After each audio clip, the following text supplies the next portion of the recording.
Sorry, folks. So people have been asking me, James, we want to know your opinion. We want to know your opinion. We want to know your opinion, your reaction. And now I understand why. I finally watched When Calls the Heart. Hi, I'm James Lott Jr. This is late again. This week it's Thursday. I was on vacation because it was my birthday. Tuesday, May 10th was my birthday. I turned 53. I went out of town for the first time in 3 years. We're on vacation. I was gone Monday, Tuesday, Wednesday. I got back today, actually Thursday as I'm recording this. I got back earlier today. So I was on Catalina Island, which is an island off the coast of California.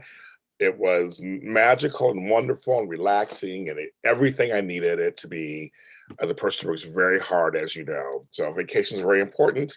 I turned my birthday. I'm continue celebrating my birthday the rest of the month with my friends and family now, but I needed time to myself, so I didn't do any shows. But I am back. I did watch it. I loved this episode, and I have reactions. Episode 10, season 9. We only have 2 episodes left. The season's almost over. There were several, I'm gonna cut to the chase because there are several things and themes that come up during this episode that I loved and can relate to. And one of them is Hickam. When he said that he likes helping people, which he's always a helper, but being in politics is very different than just being a person who helps people, because there's regulations and rules and people looking to you. That is very different. I see why he's having a crisis of conscience, whatever. He's having a second thoughts. Maybe this wasn't all he thought it was going to be cracked up to be. I totally understand that. I've never want to be in politics. I said, that's not me. No thanks. I'll pass. I like to help people and do what I want to do. I can't imagine having to do this and all these other interest groups, and I just no thanks. So I know it's hard. So he's going to go away for a week.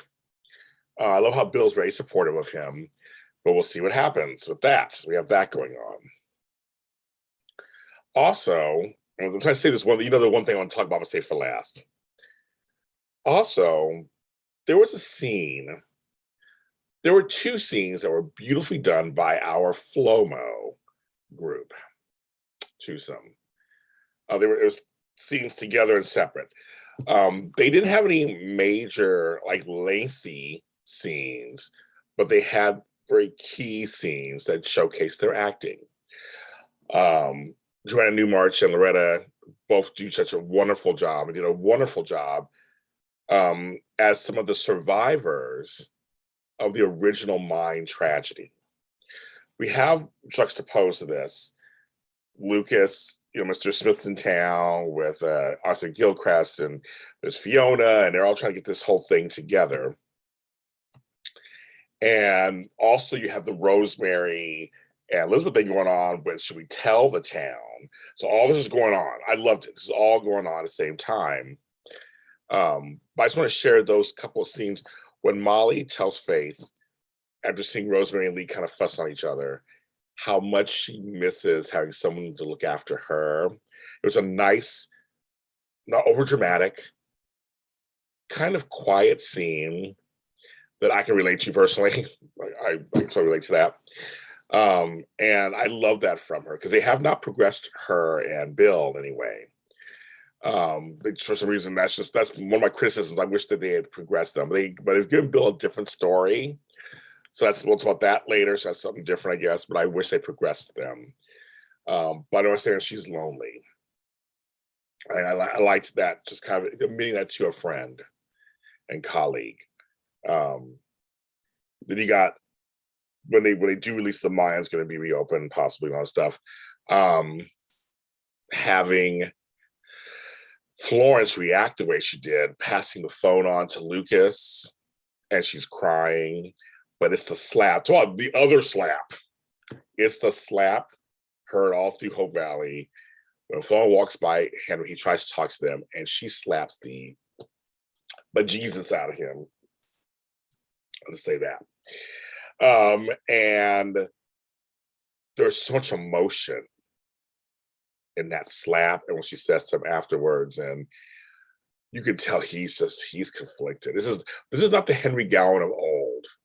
Not at all. Martin Cummings has really progressed Henry a lot since we first met him. Think about it. All of us longtime fans go back from the beginning seasons when my co-host Marissa was like, I hate him. He has changed so much. But also, we know these ladies. This all came about because of the whole mining disaster. We went through it with the ladies, and but Claire lost her husband. I didn't think I'm speaking of Claire. I miss Claire and Jesse. I miss them. But it's like if this town was shaped, it was Coal Valley, and it became Hope Valley. I mean, it's shaped by this mine. Very interesting choice, writers, to go back to that, to circle around, but also mix it in with the oil that's happening. And Mr. Smith saying to Henry, I think oil's the future, but let's try this coal thing. And it has to be better. And I see his logic on some level. It has to be better ways of doing it than it was before. Time has passed. I feel like a disaster is looming if they do it, of course. That's just me. Meanwhile, Bill is still coughing, being a stubborn old man, which us old men were stubborn. And Fiona says she talked to Carson to get a second opinion. I thought, ooh, go on, girl, okay. And he didn't like it, but she's like, I don't care. I care about you. I want to see, I'm worried about you. Good for her. Like that. So, but I'm curious what's going on with him. Another scene that I really, really enjoyed as a Black man was Lee and Joseph. The writers this season have done a great job laying the actors. We talked about this with actually Natasha and Viv, me and Marissa. Check out our interview here on Lott Media. Also talked about with Amanda, who plays Maysu. We miss you, girl, in these episodes. We talked about how back then, times were different for people of color. Some things remain the same, unfortunately. I can attest to that, unfortunately. But the dialogue, what the writers are delving into, and the way they're saying stuff. I wonder, it's something that I love this. I love the conversation. I loved it. Lee says, I listened. He goes, but he amends it. I listened, but I didn't hear you. That's any friendship. That's anything.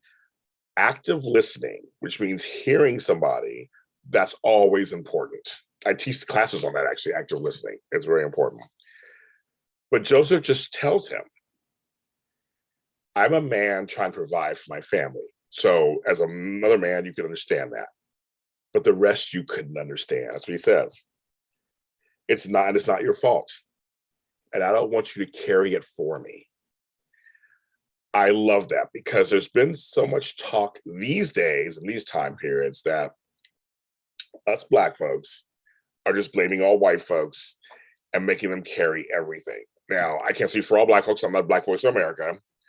But I will tell you, for me, I'm not looking for my white friends of today or my white family members, I'm multiracial, my white family members, to carry whatever the ancestors did or didn't do. That's not for me. But I just want understanding from you to know that there is differences in certain situations. And I can only a quarter imagine back then what men like Joseph had to go through. I've talked to my grandparents when they were alive about some of the things they've gone through, and it's just horrifying. Viv, who plays Joseph, just brings weight as he's talking about it. It's understood. He didn't have to go into any detail. I figure you guys out there get it. I get it. Lee got it. Everybody gets it. And I think that's what's so beautiful about the acting and the dialogue between these two friends. But there are differences. And Lee is just like everybody else. He wanted to help. He noticed there was a difference. He wanted to help. And Joseph knows that he came from a good place.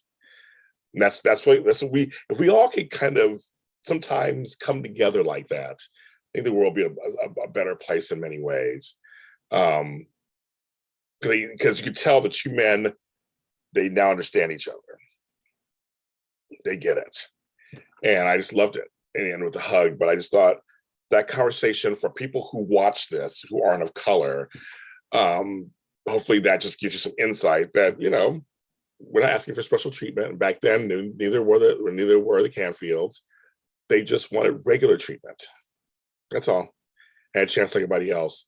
And they weren't asking for anybody to come in and save them, because he has some pride. He's a man. We're men. We have some pride. Even women have pride too. So I love that talk. I just loved it. Also later, when Joseph and Rosemary talked, I love that also. That was very, very sweet about prayer. I'm saying this one thing for last. Something for last. There's some things. Let's see. The investors are in town. These are my notes. My notes. Okay. Oh yeah. Okay. Maybe I can get to it now. Okay. There are two. The two sides of the story. Rosemary and Elizabeth. Nathan and Lucas. Okay. Here we go. My feeling about Rosemary and Elizabeth. I work in press. I work in the business. It's a very delicate dance to have friendships for me, it's the actors or the writers or producers of shows that I cover. But I have learned, for me, and I like that Rosemary and Elizabeth had the talk, that I value friendships more. Not everybody does, folks. Not everybody does. I value friendships over a story. I have kept many secrets. Trust me. There's still some to this day I've never told from my friends in the business that I felt I didn't tell. You could tell me anything. We'll put it out when you're ready to put it out, or whatever. It's a tough thing. Rosemary takes her job very seriously. And folks, you heard it here first. I'm interviewing Pascal Hutton next week. So just get ready for that. Me and her one-on-one. She's my dream girl. So we're going to talk about that. We're going to talk about this stuff when we get together. But Rosemary takes her job seriously.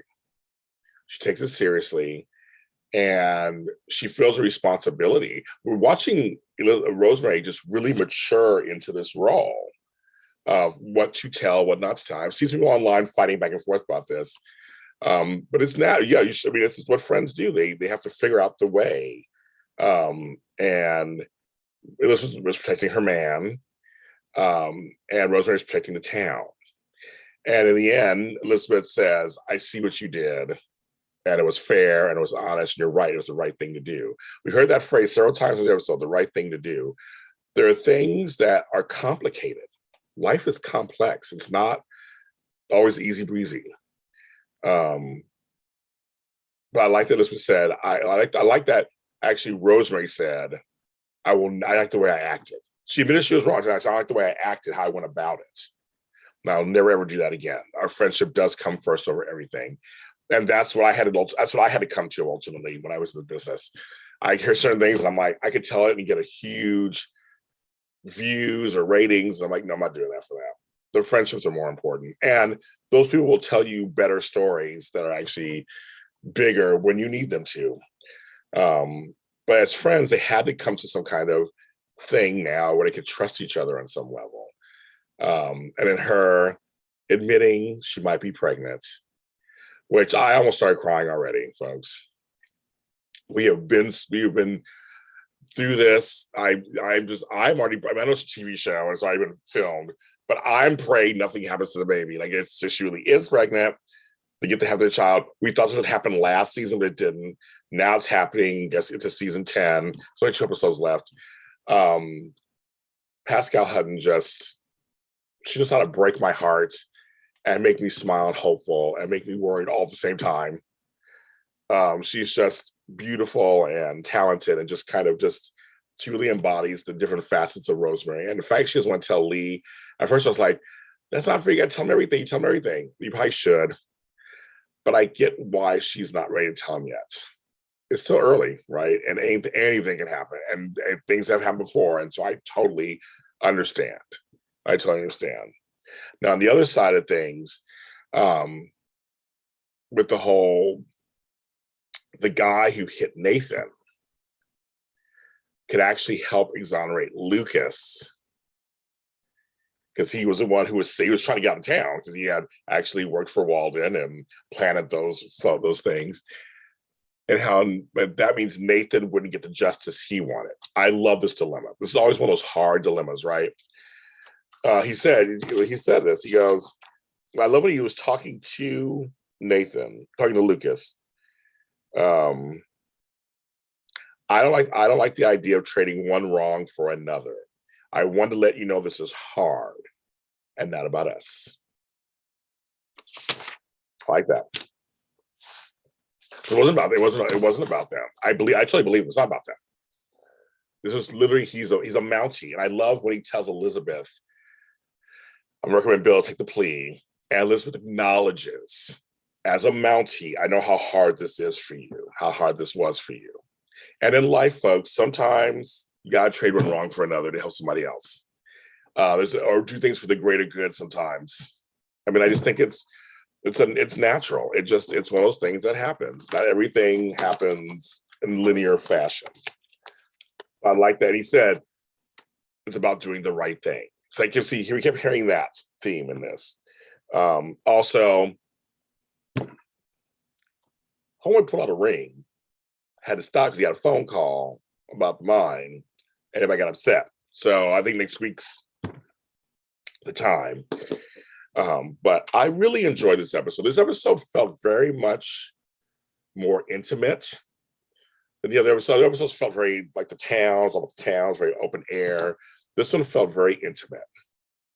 And I'm very interested to see where these next two episodes go. I mean, literally almost at the end of the season. I still can't believe it. It just makes no sense to me. It's the end of the season.